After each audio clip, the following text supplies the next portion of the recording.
I did it, guys. I've become the Like a Dragon Ishin, and I have some thoughts.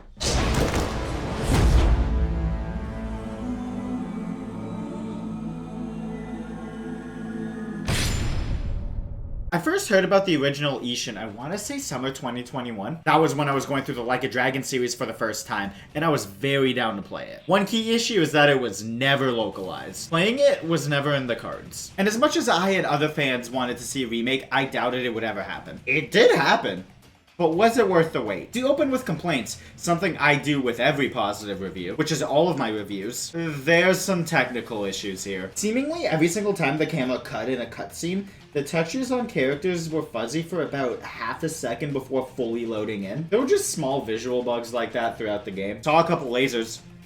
Don't know what that was about. I'll blame the fact that this is the first game since Yakuza 6 that doesn't use the Dragon engine, and I believe it's RGG's first time using Unreal. Other than visual bugs, there isn't really a lot for me to complain about. Those really big enemies were probably the most annoying guys to fight in this entire series. They just weren't fun to fight. I also found that some of the combat styles felt underpowered. Maybe it's because I invested so heavily into Swordsman early game to get a really good ability, so using Brawler and Gunman just became DPS waste. It de-incentivized me from using those ones, so I just stuck with the two that use swords. By the end of the game, I was only really swapping to them to use specific heat actions. Alright, complaints over. Time to move on to the good stuff like Swordsman and Wild Dancer. Initially, Swordsman felt a little stiff, but that's just because he swings a katana like you're supposed to. I think it's it also being on a different engine because punching felt different. Not bad compared to Lost Judgment or any of the Dragon engine games. It just felt different. Wild Dancer is a blast to use when there's a bunch of enemies. It has a solid fluidity to it. The heat actions are amazing as always. I really like the card system in it. You can equip ones that apply buffs or do special moves during combat. I hope they bring this system back for all of the action games they make. That's a nice layer of customization, on top of the equipment crafting this game has. This game's combat is great, much like the rest of the series, and is made better by good customization. It's just so fun beating up guys in the streets. The choreography in the fights are top notch. RGG just knows how to make fights look cool. One of the best ways it accomplishes this is by allowing bosses to counterattack your heat actions. Sometimes when you do one, you have to land an extra QTE, and it adds a bit more to the animation. I really liked it because it prevented heat actions from becoming free damage on bosses. Oh, and just giving everybody swords elevates the choreography to another level. Final boss might be one of my favorites in the whole series too, mostly because of how emotional the fight is. Every part of the story feels very personal to Sakamoto Ryoma, which is the key to a good revenge story. It's about tracking down your father's killer, and your only clue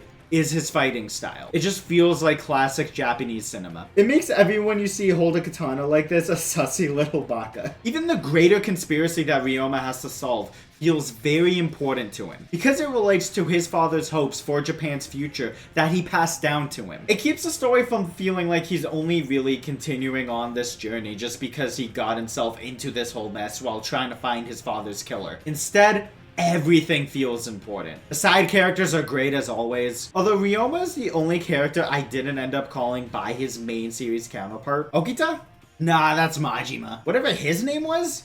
Dude, that's Mine. The funny thing about everyone looking like older characters is that it would throw me off when very important characters from older games would just have side roles here. But it made everything more fun. It just feels like a movie acted out by the main series cast. We got more Ryuji Goda, so I'm fine with that. The side content, once again, is great. Fishing is fun. Another Life is a great change of pace from the rest of the game. Because of course this series would have a pretty decent farming sim with Cooking Mama minigames. Both rhythm minigames were fun. Setting in general fits into the Like a Dragon formula super well. Once again, proving how malleable this series is. Like a Dragon Ishin is exactly the game I was hoping for when I first heard about it. It perfectly exports everything that makes this series great into a completely different setting. It tells an incredible story, it has great side content, the combat is a blast, and it captures the Edo era masterfully. Shoutouts to that glossary that you can open with a click of a button. Every JRPG can use this. Found it super helpful as someone who knew nothing about this era of Japan before going into this game. Anyways,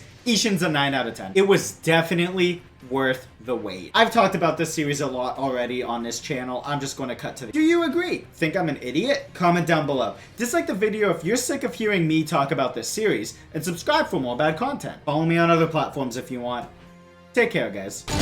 For his neutral special, he wields a gun.